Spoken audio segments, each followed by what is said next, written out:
one of the most influential and controversial thinkers in the world.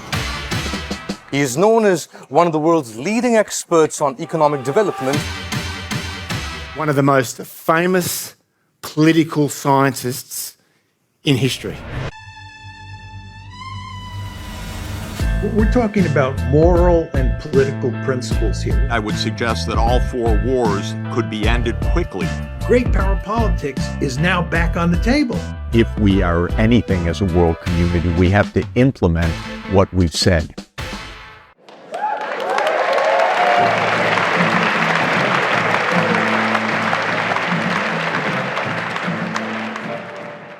I'm excited for this panel. We're going to talk about foreign policy. We have, I think, two of the most interesting, eminent, and renowned thinkers about foreign policy, Professor John Mearsheimer from University of Chicago and Professor Jeffrey Sachs from Columbia. So great to have you guys here today. It's a big world, and there's a lot of things happening, so let's just jump into it. The big news over the past week was that Dick Cheney endorsed Kamala Harris for president. I think for people who see the world in partisan political terms, this might have been surprising, but I don't think that you guys were that surprised by that. Do you see an underlying logic to this? Jeff, why don't I start with you?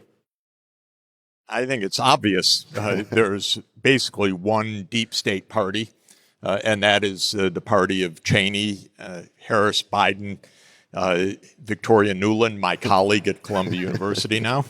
And Nuland is kind of the face of all of this because she has been in every administration for the last 30 years. She was in the Clinton administration, wrecking our policies towards Russia in the 1990s.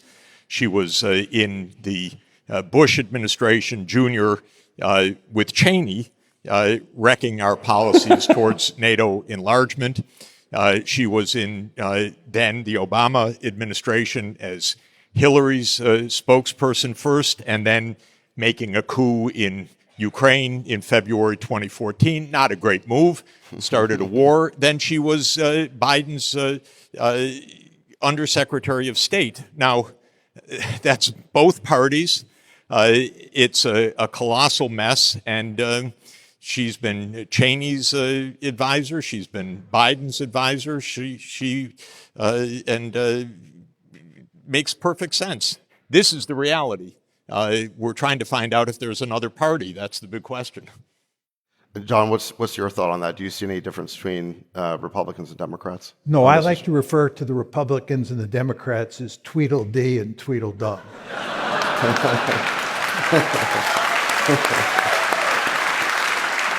There's hardly any difference. I actually think the one exception is that former President Trump, when he became president in 2017, was bent on beating back the deep state and becoming a different kind of leader on the foreign policy front. But he basically failed. And he has vowed that if he gets elected this time, it will be different, and he will beat back the deep state. He will pursue a foreign policy that's fundamentally different than Republicans and Democrats have pursued up to now. And the big question on the table is whether or not you think Trump can beat the deep state and these two established parties. And I'd bet against Trump. John, and Jeff, but let's start with John. Can you actually define for us? For me, I don't understand when people say deep state what it is. I almost view the term comically. We have one of our friends in our group chat who we call deep state, who is... Deep state? He's really in the deep state. But we say it as a joke. But for maybe the uninitiated, what does it actually mean? What are their incentives? Who are they? Jeff, maybe you want to start, or John, you want to start? Yeah, I'll say a few words about it. When we talk about the deep state, we're talking really about the administrative state. It's very important to understand that starting in the late 19th, early 20th century, given developments in the American economy, it was imperative that we develop, and this was true of all Western countries, a very powerful central state that could run the country. And over time, that state has grown in power. And since World War II, the United States, as you all know, has been involved in every nook and cranny of the world, fighting wars here, there, and everywhere. And to do that, you need a very powerful administrative state that can help manage that foreign policy. But in the process, what happens is you get all of these high-level bureaucrats, middle-level and low-level bureaucrats who become established in positions in the Pentagon, the State Department, the intelligence community, you name it. And they end up having a vested interest in pursuing a particular foreign policy. And the particular foreign policy that they like to pursue is the one that the Democrats and the Republicans are pushing. And that's why we talk about Tweedledee and Tweedledum with regard to the two parties. You could throw in the deep state as being on the same page as those other two institutions. Yeah, there's a very interesting interview of Putin in Figaro in 2017. And he says, I've dealt with 3 presidents now. They come into office with some ideas even. But then the men in the dark suits and the blue ties, and then he says, I wear red ties, but they wear blue ties. They come in and explain the way the world really is. And there go the ideas. And I think that's Putin's experience. That's our experience. That's my experience, which is that there's a deeply entrained foreign policy. It has been in place, in my interpretation, for many decades, but arguably a variant of it has been in place since 1992. I got to watch some of it early on because I was an advisor to Gorbachev and I was an advisor to Yeltsin. And so I saw early makings of this, though I didn't fully understand it except in retrospect. But that policy has been mostly in place pretty consistently for 30 years, and it didn't really matter whether it was Bush Sr., whether it was Clinton, whether it was Bush Jr., whether it was Obama, whether it was Trump. After all, who did Trump hire? He hired John Bolton. Well, the pretty deep state. That was the end of, they told, he explained this is the way it is. And by the way, Bolton explained also in his memoirs, when Trump didn't agree, we figured out ways to trick him, basically. So, well, and what are their incentives? Is it war? Is it self-enrichment? Is it power? Is it all three? Is it some combination? Or is there a philosophical entrenchment? Or is it just this inertial issue that, like, once a policy begins, it's hard to change and the system's just working with 10,000 people working towards it? If I were lucky to sit next to the world's greatest political philosopher, which I am, he'd give you a good answer, which is the right answer, which is if you want to interpret American foreign policy, it is to maximize power. John gives an explanation of that. We have some differences, but I think it's a very good description of American foreign policy, which is that it's trying to maximize global power, essentially to be global hegemon. I think it could get us all killed. This is because it's a little bit delusional in my mind, but not his interpretation of their idea, but the fact that they hold that idea is a little weird to me. But in any event, that's the idea. And every time a decision comes inside that I've seen, I'm an economist, so I don't see the security decisions the same way. But every decision that I've seen always leans in the same direction for the last 30 years, which is power as the central objective. So Clinton faced an internal cabinet, really, debate, should NATO be enlarged? This is a post-Cold War phenomenon? I'll let John take that. Two very quick points. First of all, I do believe that the people who are in favor of this foreign policy do believe in it. It's not cynical. They really believe that we're doing the right thing. I've met them, yeah. The second point I would make to you, and this sort of adds on to what Jeff said. Jeff said power has a lot to do with this, and as a good realist, I of course believe that. But it's also very important to understand that the United States is a fundamentally liberal country, and we believe that we have a right, we have a responsibility, and we have the power to run around the world and remake the world in America's image.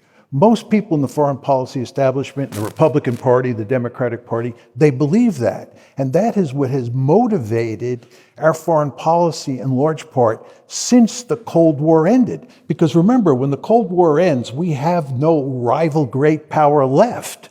So what are we going to do with all this power that we have? What we decide to do is go out and remake the world in our own image. So that's a values point of view, though, right? That there are values that they hold dear, that many do hold dear, that liberalism, democracy does ultimately, I believe I've heard this, reduce conflict worldwide, that there's an importance that we've never seen two democratic nations since World War II go to war, and that there's a reason why we want to see liberalism kind of breed throughout the world, and it's our responsibility for global peace to make that a mandate. Let me step in for one moment. Okay, sure, Jeremy, please. very quickly. And by the way, what do you call it? Where you pull the spirits of the voice of others? But I'm just trying to channeling. That's the word. I want to be very clear. I am forever thankful that I was born in a liberal democracy, and I love liberalism. But the question here is, do you think that we can run around the world imposing liberal democracy on other countries, and in some cases shoving it down their throat, doing it at the end of a rifle barrel? And my argument is that's almost impossible to do. It almost always backfires. Think Iraq, Afghanistan, so forth and so on. And secondly, you begin to erode liberalism in the United States because you build a deep state, right? And you want to understand that a lot of the complaints here about cracking down on freedom of speech and so forth and so on are related to the fact that we have this ambitious foreign policy. Those two things go together in very important ways. What an irony. Let me disagree just a bit, because we agree actually on the behavior, and I've learned, I'd say most of that from you, that it's power seeking. Truly, John, in my work, 40 years overseas, I don't think the U.S. government gives a damn about these other places. I don't think they really care if it's a liberal democracy, if it's a dictatorship. They want the right of ways. They want the military bases. They want the state to be in support of the United States. They want NATO enlargement. I know you've written, and there are some who believe in state building. God, if they do, they are so incompetent, it's unbelievable. But Professor Sachs, I'll give you an example if I could. Just one example. I'm a friend with one of the only PhD Afghani economists, senior person in the U.S. Academia over the last 30 years. You would think that the State Department, if they were interested in state building, would ask him one day, one moment, something about Afghanistan. Never happened. Never happened. Not even one question. Never happened. He asked me, can you get me a meeting with the State Department? They were completely uninterested. This is about power. You're too idealistic, John. They don't care about the other places. They may feel we should be whatever we want, free and so forth, but freedom, I've seen with my own eyes the coups, the overthrows, the presidents, Democratic presidents led away. They don't care at all. This is Washington. Be a realist. Come on. Professor Mearsheimer, when we talk about power, there are other people in the world who are trying to accumulate power. We live in a multipolar world right now, and they have, in some cases, very nefarious or bad intent, and they do not have democracy. So it's one thing to, tell people in Afghanistan, you need to evolve, to be a perfect democracy like the one we have here. I think we all agree that's unrealistic and insane and not practical. But what about the free countries of the world uniting together to stop dictators from invading other free countries? Is that noble? Is that a good use of power and a good framework for America to evolve to? No, I don't think so. I think that what the United States should do is worry about its own national interest. In some cases, that's going to involve aligning ourselves with a dictator. If we're fighting World War II all over again, it's December 8th, 1941, you surely would be in favor of allying with with Joseph Stalin and the Soviet Union against Adolf Hitler and Nazi Germany. Sometimes you have to make those kind of compromises. As I said before, I love liberal democracy. I have no problem aligning with liberal democracy. But when you begin to think in the terms that you're thinking, you end up with an impulse to do social engineering around the world. And that gets you in all sorts of problems. Well, what I'm proposing is when dictatorships invade other countries, then we take action. It depends. To maybe defend them. It depends. Yeah, of course. Yeah. I mean, when Russia invades Ukraine, basically what you're saying is you want to go to war on behalf of Ukraine against Russia. Are you in favor of that? No, I would say diplomacy would obviously be what we'd want to exhaust. But if they do roll into other free countries, I think there's an argument for the free countries of the world to get together and say, to dictators, we're not going to allow this. Could I come in here? Could I clarify a few things? Look, first of all, almost all the time that we intervene, it's because we view this as a power situation for the U.S. So whether it's Ukraine or Syria or Libya or other places, even if we define it as defending something, believe me, it's not about defending something. It's about a perception of U.S. power and U.S. interest, and it's in objectives of U.S. global hegemony. And if we analyze the Ukraine conflict just even a little bit below the surface, this is not a conflict about Putin invading Ukraine. This is something a lot different that has to do with American power projection into the former Soviet Union. So it's completely different. Second, if we decide we're the police, which we do, you can't imagine how cynical bullshit we use to justify our actions. We used the cynical bullshit that we're defending the people of Benghazi to bomb the hell out of Libya to kill Muammar Gaddafi. Why did we do that? Well, I'm kind of an expert on that region, and I can tell you maybe because Sarkozy didn't like Gaddafi. There's no much deeper reason except Hillary liked every bombing she could get her hands on. And Obama was kind of convinced. My Secretary of State says, go with it. So why don't we go with the NATO expedition? It had nothing to do with Libya. It unleashed 15 years of chaos, cheated the UN Security Council, because like everything else we've done, it was on false pretenses. We did the same with trying to overthrow Syria. We did the same with conspiring to overthrow Viktor Yanukovych in Ukraine in February 2014. So the problem with this argument is we're not nice guys. We're not trying to save the world. We're not trying to make democracies. We had a committee, by the way, of all the luminaries you could mention, but they're the neocon crazies, but they're luminaries. The Committee for the People of Chechnya. Are you kidding? Do you think they even knew where Chechnya is or cared about Chechnya? But it was an opportunity to get at Russia, to weaken Russia, to support a jihadist movement inside Russia. This is a game, but it's a game that John has described better than anyone in the world. It's a game of power. It's not that we're defending real things. If you want to defend real things, go to the UN Security Council and convince others, because the other countries are not crazy and they don't want mayhem in the world. But we play games, so they say, that's a game, Iraq, which was obviously a game before we went in. It was obviously Colin Powell could not move his lips without lying that day. Obviously. And so they said no. But if we're real about our interests, then you go to the UN Security Council, and then it's not just on us. It's actually then a collective security issue.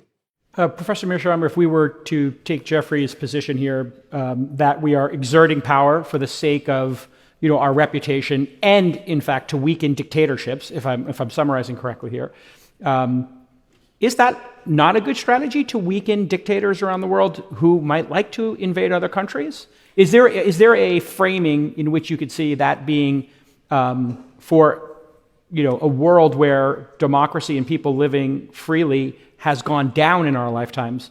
Is that not noble? Is there not a justification somebody could make for it? I'm not saying I have that, but I'm just trying to steel me on the other side of this. Is weakening dictators and despots a good strategy? It depends. Well, let's talk about the two that we have. I think you wanted to get to eventually, and then Ukraine and Putin. Are these people worth trying to, contain or even weaken?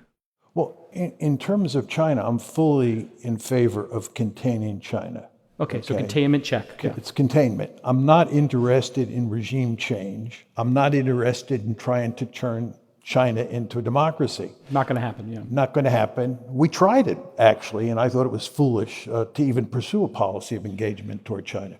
With regard to Russia, I don't think Russia is a serious threat to the United States, and indeed, I think the United States should have good relations with Putin. It's a remarkably foolish policy to push him into the arms of the Chinese.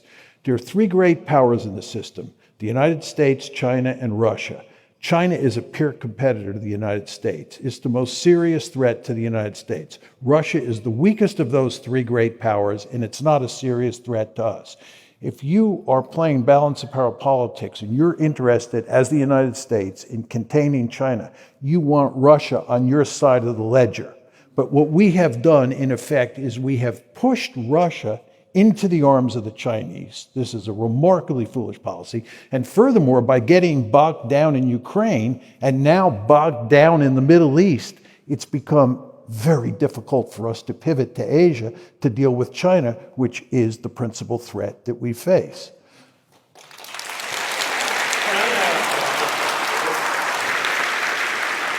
I think one point, David, could I just say, 2/3 right, perfect. So you gave him a B or B plus?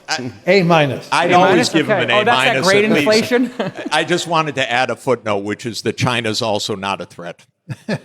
It's just not a threat. well, I mean, We're going to get to it. Let's get into that, China's a actually. market. It's got great food, great culture, wonderful people, civilization 10 times older than ours. It's not a threat. Well, as an economist, can you talk about the impact of a cold or hot conflict with China from an economic perspective, given the trade relationship? Yeah, it would wreck California, for one thing.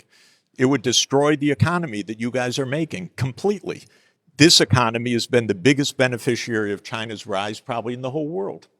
So it's crazy. Maybe if you're really worried about whether a worker in Ohio has a particular job on a particular assembly line, then you can be anti-China. If you're worried about the tech industry, about California, about peace and the future, you should be pro-China. That's all. So why has it become so universal to assume that we are already in a state of conflict with China on not just party lines, but like almost any spectrum you could kind of like consider? Because John said it exactly right, and he predicted it better than anyone in the whole world in 2001. He said, when China becomes large, we're going to have conflict, because that's John's theory. And it's right as a description of American foreign policy, that we are for power, they are big, therefore they're an enemy. They're an enemy of our aspiration to global hegemony. Thucydides trap, Thucydides. Well, let's let John jump in here. Do you want me to? Is it okay if I talk about this? Yeah. I mean, I think that.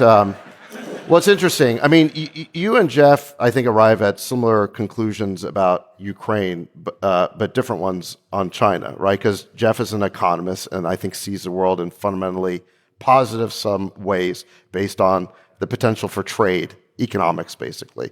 Whereas you see the world as more of a zero-sum game based on the balance of power. Why don't you just explain that difference? Okay. It is very important to emphasize, as David was saying, that Jeff and I agree on all sorts of issues, including Ukraine and Israel-Palestine. But we disagree fundamentally, as he just made clear, on China. And let me explain to you why I think that's the case, and then Jeff can tell you why he thinks I'm wrong. It has to do with security, whether you privilege security or survival, or whether you privilege prosperity. And economists, and I would imagine most of you in the audience, really care greatly about maximizing prosperity. For someone like me who's a realist, what I care about is maximizing the state's prospects of survival. And when you live in an anarchic system, And in IR speak, that means there's no higher authority, there's no night watchman that can come down and rescue if you get into trouble. And this is the international system. There's no higher authority. In that anarchic world, the best way to survive is to be really powerful. As we used to say when I was a kid on New York City playgrounds, you want to be the biggest and baddest dude on the block. And that's simply because it's the best way to survive. If you're really powerful, nobody fools around with you. The United States is a regional hegemon. It's the only regional hegemon on the planet. We dominate the Western Hemisphere. And what China has begun to do as it's got increasingly powerful economically is translate that economic might into military might, and it is trying to dominate Asia. It wants to push us out beyond the first island chain. It wants to push us out beyond the second island chain. It wants to be like we are in the Western Hemisphere. And I don't blame the Chinese one bit. If I was the national security advisor in Beijing, that's what I'd be telling should be trying to do. But of course, from an American point of view, this is unacceptable. And we do not tolerate peer competitors. We do not want another regional hegemon on the planet. In the 20th century, there were 4 countries that threatened to become regional hegemons like us: Imperial Germany, Imperial Japan, Nazi Germany, and the Soviet Union. The United States played a key role in putting all 4 of those countries on the scrap heap of history. We want to remain the only regional hegemon in the world. We are a ruthless great power. Never want to lose sight of that fact. And the end result of this is you get an intense security competition between China and the United States. And it revolves around the concept of security, not prosperity. I think this is... Just very quickly, what you see beginning to happen is that it's in all domains where the competition takes place, especially high tech. We do not want them defeating us in the high tech war. We are competing with them economically. We are competing with them militarily. And this is because the best way to survive is for us, the United States of America, to be the only regional hegemon on the planet. So, Jeff, let me set it up for Jeff here. So, Jeff, you and John, I think, agree that the game on the board is power seeking. I think what John is saying is there are smart ways and dumb ways to pursue power. Containing China is a smart way. What we're doing in Ukraine is a dumb way. Whereas it seems like you're saying that all power-seeking behavior is bad. That's not the game we should be playing. We should somehow opt out of that. Is that kind of where you're going? It's not a bad way to say it, but I would put it in another way.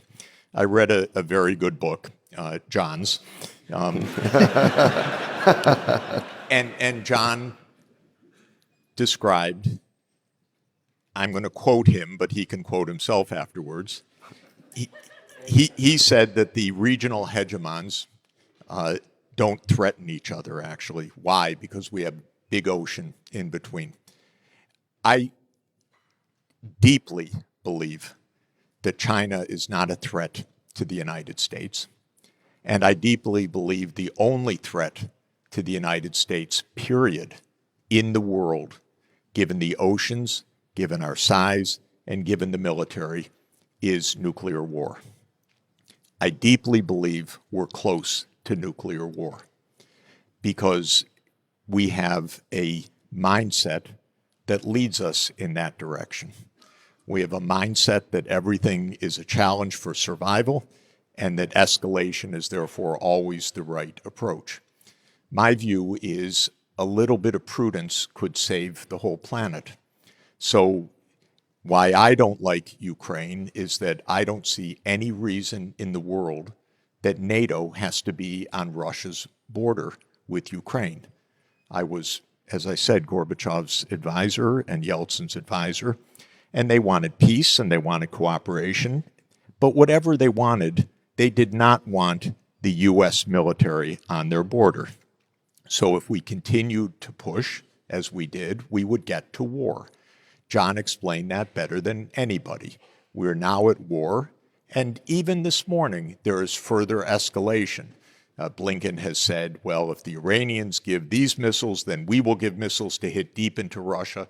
This is a recipe. And then we had Bill Burns, the CIA director, say last week an absurdity that he knows, but CIA directors never tell the truth. If they do, they lose their job. But he said, don't worry about nuclear war. Don't worry about saber rattling. My advice to you is worry a lot about nuclear war. And so be prudent. You don't have to put the U.S. military on Russia's border, okay? And my advice to Russia and to Mexico, when I'm going to Mexico tomorrow, I'll give them a piece of advice. Don't let China or Russia build a military base on the Rio Grande. Not a good idea for Mexico. Not a good idea for Ukraine. Not a good idea for Russia. Not a good idea for China. Not a good idea for the United States. We need to stay a little bit away from each other so that we don't have a nuclear war. By the way, I do recommend another good book, and that is Annie Jacobson's Nuclear War, A Scenario. It takes 2 hours to read. The world ends in 2 hours in the book. And it's a very persuasive guide that one nuke can ruin your whole day, as they say. Jeffrey, my strong advice on this, therefore, is recognize China, first of all, is not a threat to the United States security. Big oceans, big nuclear deterrent, and so forth. Second, we don't have to be in China's face. What do I mean by that? We don't have to provoke World War III over time. That's a long, complicated issue, but this would be the stupidest thing for my grandchildren to die for imaginable. And I resent it every day when we play that game. We have 3 agreements with China that say we're going to stay out of that. And we should. And then would have no reason for war either. China, and then on the economic side, let me just reiterate, because I was asked yesterday and there was some surprise, was it good to let China into the WTO? I said, of course. It enriched all of you, by the way. It enriched me. It enriched this country. It enriched the world, including enriching China. That's normal. Economics is not a zero-sum game. We all agree on that. I believe that security doesn't have to be a zero-sum game either. We can stay a little bit away from each other, and China does not spend its time bemoaning America being a Western Hemisphere hegemon. They don't. That's not their greatest interest, to bring down American power in the Western Hemisphere. Jeff, what about the energy? Hold on, let's let John respond to this. Just very quickly, most of you have probably never asked yourself the question, why is the United States roaming all over the planet, interfering in every country's business? It's in part because it's so powerful, but it's also because it's a regional hegemon, which means we have no threats in the Western Hemisphere, so we are free to roam. The great danger, Jeff, if China becomes a regional hegemon and doesn't have to worry about security then concerns, they behave like us, yeah. Then they behave like us. Can't That's we do exactly better? right. But my point to you, Jeff, is let's prevent that from happening by preventing them from becoming a regional hegemon. We don't want them to have freedom to roam. You were talking about them putting military bases in Mexico. Yeah. That's our great fear. It's not my great fear. They have no interest in doing so because they don't want to get blown up either. So they do seem to have a big interest, Jeff, in Africa, India, Russia, and they are. I'm sorry, say it again. China has a major doesn't interest. have military bases there. Well, they're building nuclear power plants and trade, and they're building debt that's loads with those I'm all countries. in favor of that. Let's go compete that way. I'm all in favor of that. But Jeff, that's because they're not a regional hegemon yet. Yeah, if you try to prevent them from being a regional hegemon, we're going to end up in World War III because, as you say yourself, that this can absolutely spill over into war. I don't want it to spill over into war on the theory that maybe someday they behave differently. That's not a good theory for me, that part. So, John, can we contain China, prevent them from becoming a regional hegemon without directly defending Taiwan? I mean, isn't that where the rubber meets the road? No, it's not just Taiwan. I mean, one could argue there's sort of three flashpoints in East Asia that you folks should keep your eye on. One is obviously Taiwan, two is the South China Sea, and three is the East China Sea. And I think, David, that the place where a conflict is most likely today is not over. I could explain why I think it's not a serious problem at the moment or for the foreseeable future. The South China Sea is a very dangerous place. We could end up in a war for sure, even if we did not defend. So I don't want to overemphasize. I agree with Jeff that we definitely don't want a war, and we certainly don't want a nuclear war. And he is absolutely correct that there's a risk of a nuclear war if a war breaks out of any sort between China and the United States. Many of us in the audience remember the Cold War, and this was an ever-present danger in the Cold War. But my argument is that this is inevitable, because in a world where you don't have a higher authority and you care about your survival, you have a deep-seated interest, as any state in the system, to be as powerful as possible. John, and that means dominating your region of the world.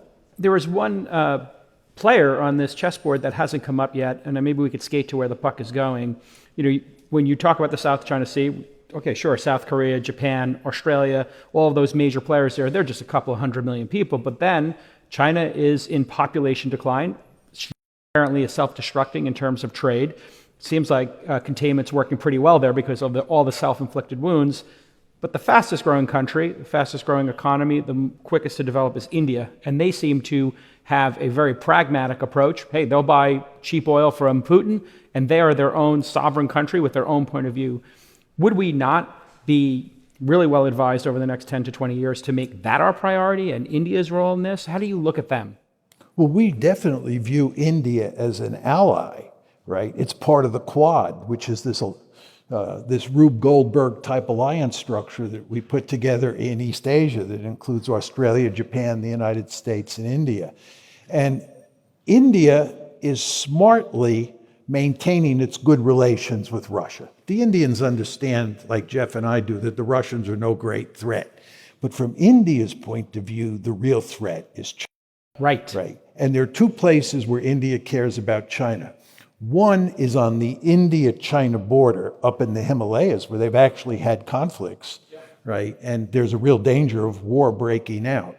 The second place, which is maybe even more dangerous, not at the moment, but will be over time, is the Indian Ocean, because the Chinese are imitating the United States. They not only want to be a regional hegemon, they want to develop power projection capability. So the Chinese are building a blue water navy that can come out of East Asia, through the Straits of Malacca, through the Indian Ocean to the Persian Gulf. And once you start talking about going through the Indian Ocean, the Indians get spooked. Right. And that's when the Americans and the Indians come together. Okay, let's think of this from an engineering point of view, if we could. Why are the Chinese developing the Navy? Because for 40 years, I've read essays on all of the choke points in the South China Sea, the East China Sea, the Indian Ocean against China. That's our policy, choke points. Look at the Malacca Straits. Look what we can do here. First island chain. This is American strategy. Can we keep the Chinese submarines out of the Pacific Ocean? First island chain, and so forth. So, of course, they react. They're rich. They're going to build a navy so that they can get their oil on which their economy runs. Can we be a little bit sensible with them and decide how we're not going to have choke points, and then we don't have to have a nuclear war, which is really going to ruin our day? That's the point. We can think a little bit. We can understand it from their perspective. We can understand it from our perspective. Deconfliction. By the way, I don't believe India is an ally. India is a superpower. India is going to have its own very distinctive interests, thank you. It's not going to be an ally of the United States. I happen to like India enormously and we're making our iPhones admire their policies, but the idea that India is going to ally with the United States against China, in somebody's dream in Washington, because it's another delusion in Washington, because they should get a passport and go see the world, and understand something. But Jeffrey, if they These are my failed students in Washington right now because they didn't listen to their professor. Jeffrey, we're making our iPhones in India now. Is that not significantly important? Say it again. We're moving iPhone production. Cooper, Cooper, you're into economics here and that impact. You got Apple moving out of China. You've got Japan funding people leaving China to Vietnam and to India. Is that not the solution here? As we decouple from China, it seems like they come back to the table. Kick all the venture capitalists, all investment out of China. He got rid of all the education startups. And then, 2 or 3 years later, he's in San Francisco asking all of us to invest more money and say, where'd you go? Okay, first of all, invite me back 10 years, then we'll see how smart all these decisions are. Because, no, I'm talking about, yes, we've moved to India. That's our great ally. And then we're going to have other issues. Well, and Vietnam, yeah. Okay. I think you said trade policy is self-imploding or something. It seems like there's a lot of self-inflicted wounds. No, it's not. Let me explain what the wounds are. Okay. The wounds are the United States' deliberate policy to stop you from selling things to China and to stop China buying things from you. That's not self-inflicted wounds. Oh, no, you're wrong This here. is a clear... You're wrong here. Wait a minute. Wait, just to say. Let me say, please. Yeah. Because this is very important for the economy of the people in this room. This is a decision that was taken around 2014 to contain China. And it's been systematically applied since then. And it's not a surprise that Biden kept all the things that Trump did and added more. And now Trump says, I'm going to do all the things that Biden has kept in place, and I'm going to do more. This is not a self-inflicted wound. The United States has closed the market to China. Okay? Is that smart? No, it's not smart. Is it leading to, by the way, recuperating American manufacturing jobs? Zero. It may shift them a bit. It may make things less efficient. It may make all of you lose a bit more money or not make as much money. But is it going to solve any single economic problem in the United States? No way. Let's let John in. Let's let John in. Spicy. I just want to ask Jeff a question on this.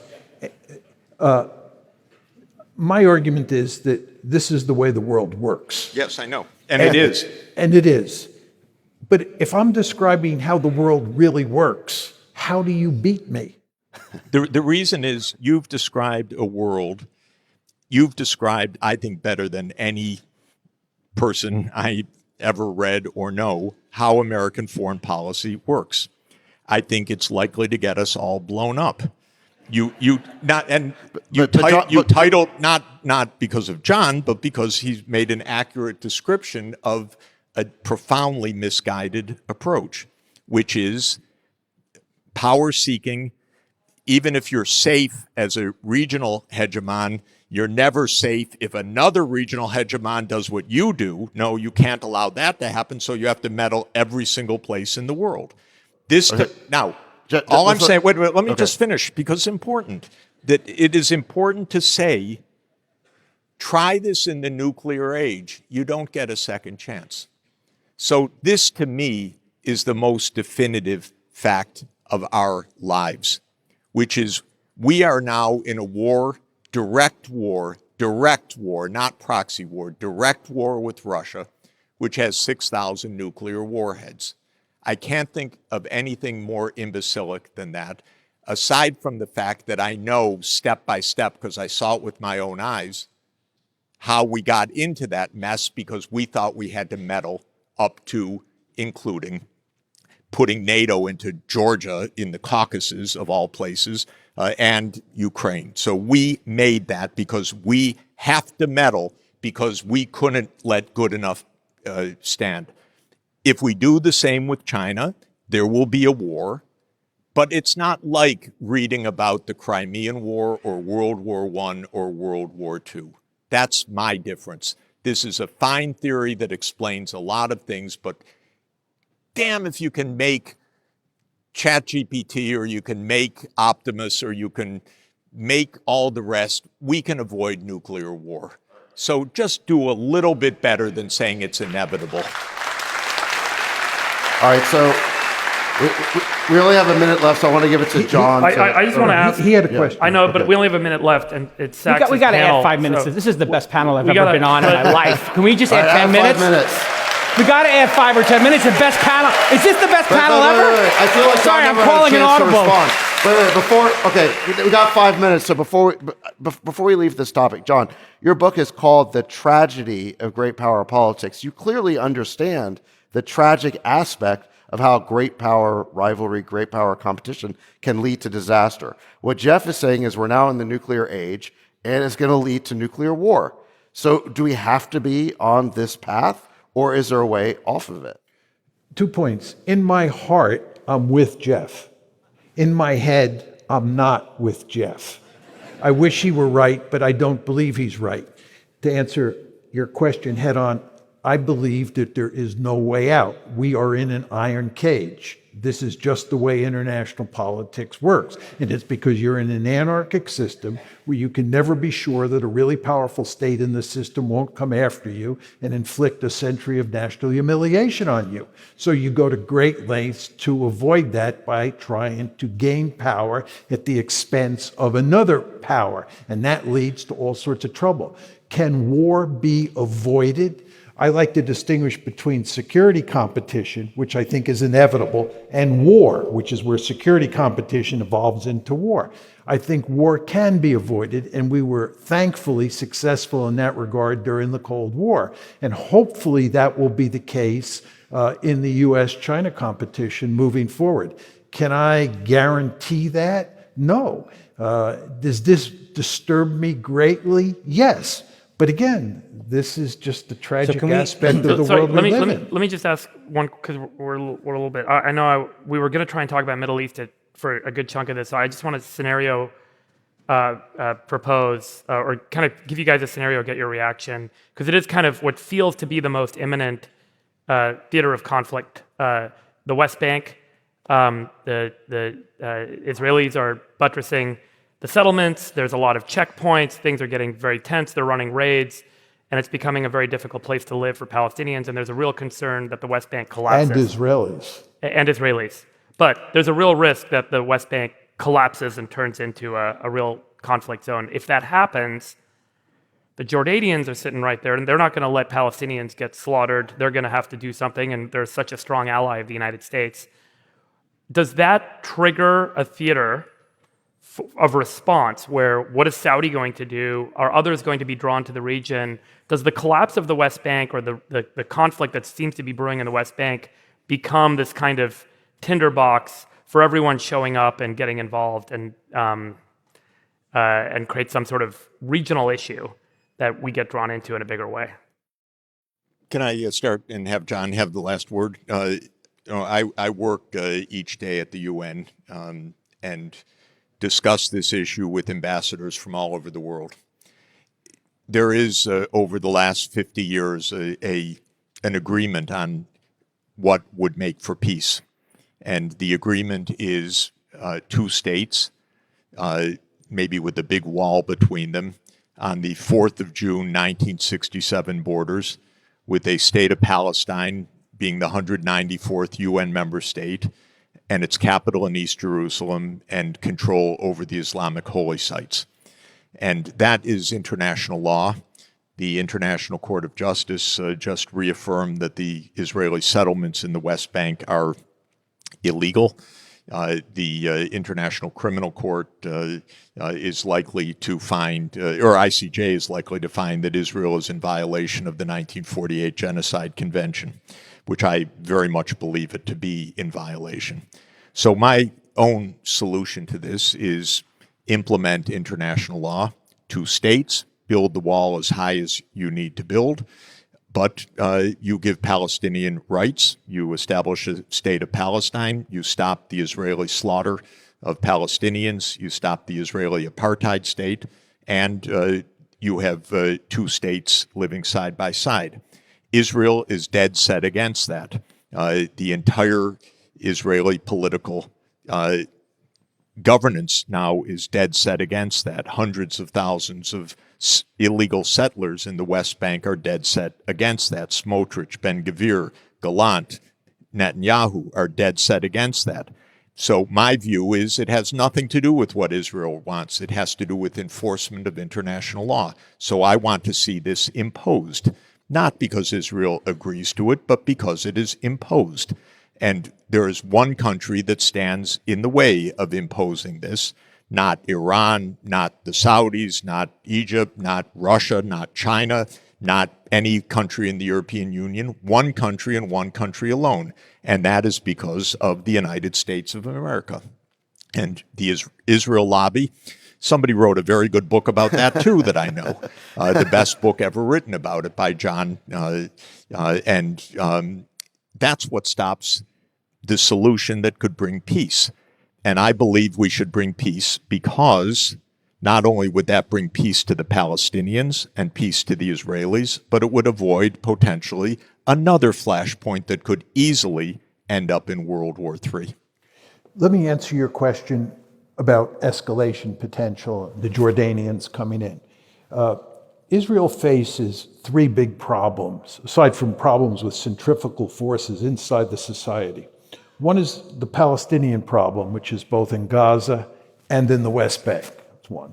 Two is Hezbollah, and three is Iran. I think there is virtually no chance of what you described happening, which is if the Israelis were to go on a rampage in the West Bank, similar to what they've done in Gaza, that the Jordanians would come in, or the Egyptians, or the Saudis. They simply don't have the military capability. This is a scenario where the Israelis completely dominate.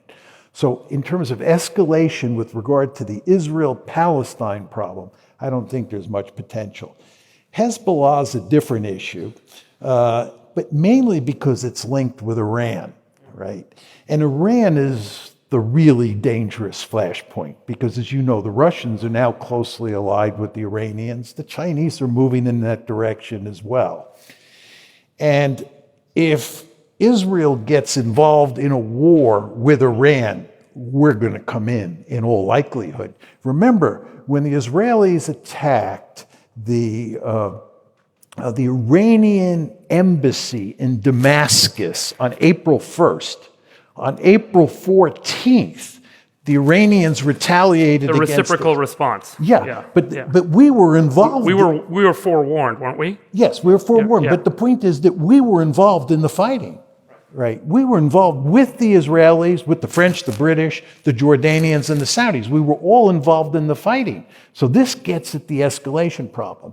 Now, to counter the Iranian escalation scenario, the fact is, Iran does not want a war with the United States, and the United States does not want a war with Iran. And it's the Israelis, especially Benjamin Netanyahu, who has been trying to sort of suck us into a war, because he wants us, the United States, to really whack Iran, weaken it militarily, and especially to go after its nuclear capabilities, because as you well know, they are close to the point where they can develop nuclear weapons. So the Israelis are the ones who want us to get involved in a big war with Iran. That's the escalation flashpoint. And the $64,000 question is whether you think the United States and Iran kind of colluding can work together to prevent the Israelis from getting us sucked in. That question will be answered based on the next, who leads the next administration. Well, if you believe that it matters who leads the next administration, that's true. On that note, take us out. Thank you. Let me just say, Jeffrey and John, now I know why Sachs will not stop talking about you two. This was the most amazing panel of the event so far. Give it up for Jeffrey Sachs and John Mearsheimer. All right. Wow.